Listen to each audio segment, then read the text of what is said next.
మేము మైండ్స్పార్క్ని ట్రస్ట్ చేసి మైండ్స్పార్క్ ఇన్స్టిట్యూట్లో జాయిన్ అయ్యాము.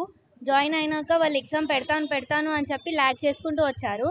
యాక్చువల్గా ఆగస్ట్లో పెట్టాల్సిన ఎగ్జామ్ డిసెంబర్ దాకా తీసుకొచ్చారు. నవంబర్ 29కి మమ్మల్ని రమ్మన్నారు. మేము కాల్ చేసాం, సార్ మేము ఇలా వస్తున్నాం అది ఇది అని చెప్తే రండి స్లాట్స్ కూడా బుక్ చేస్తాను అన్నీ చెప్పారు.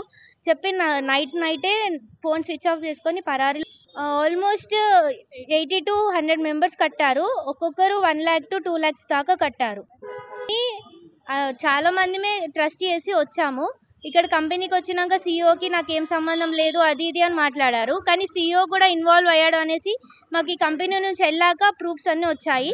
సీఈఓ చెప్తే గ్రూప్లో పెట్టారు, సిపిసి ఇట్లా ట్రైనింగ్ ఉంది, ఎవరికైనా ఇంట్రెస్ట్ ఉంటేనే జాయిన్ అవ్వండి అది ఇది అని చెప్తానే మేము ఆ కంపెనీని నమ్మి మైండ్స్పార్క్ మంచిగా చెప్తున్నారు కదా అని నమ్మి మాత్రమే జాయిన్ అయ్యాం.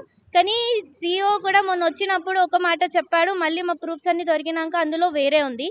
పిఎస్కి కూడా వెళ్ళాం, కంప్లైంట్ కూడా ఇచ్చాం. మెడికల్ కోడింగ్ అంటే ఫ్యూచర్ మంచి ఉంటుంది కదా అనేసి మేము జాయిన్ అయితే మొత్తం ఇలా ఫేక్ చేసి